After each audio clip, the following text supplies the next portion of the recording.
So I noticed you brought some show and tell today. Yes, I did.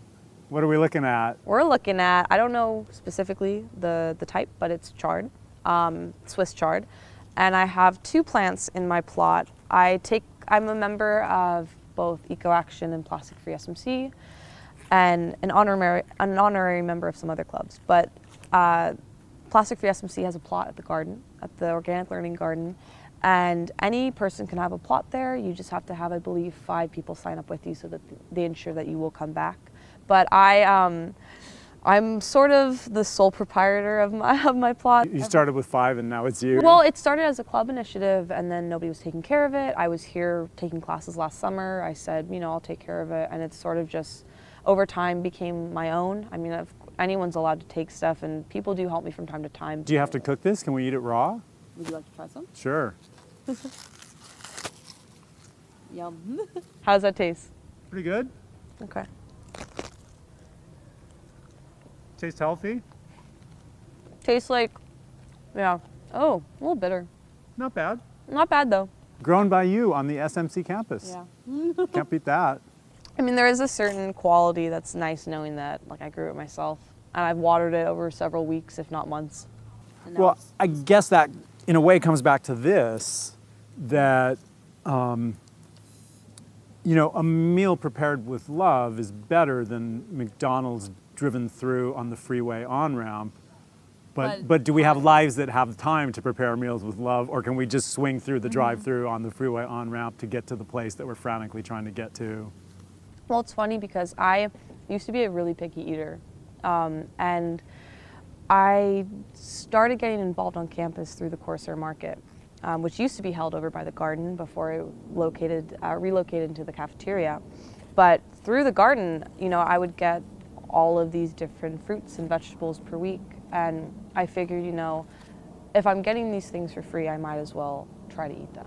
So I started little by little. I would take the things that I like apples and bananas, but I would take, pepper here or some kale or whatever they had.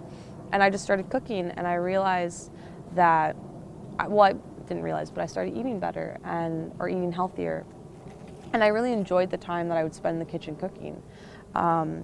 So I think cooking can be very therapeutic, but it is a luxury. We live in such a, like you said, a consumerist culture, and I feel like we're always speeding to get to places, whether it's on a bike or in our car or on transit. Or an e-scooter. On e-scooter, yeah.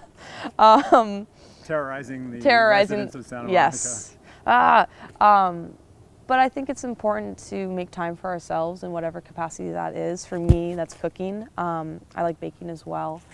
But I'm very lucky in the sense that most nights a week I'm at home and I can cook for myself.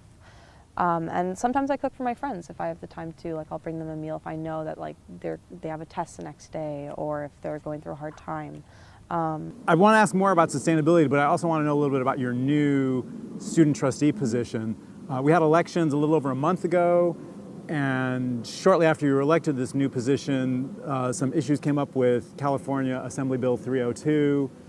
I think there was a sense that the Board of Trustees was going to not allow housing insecure students to park here, and that may have not been the case, but it was kind of a concern for a lot of people, including you, right? Correct? Yes. I made a video on our campaign's Instagram account, and it was essentially me trying to mobilize the students to come out to the Board of Trustees meeting and speak on behalf of their support for Assembly Bill 302.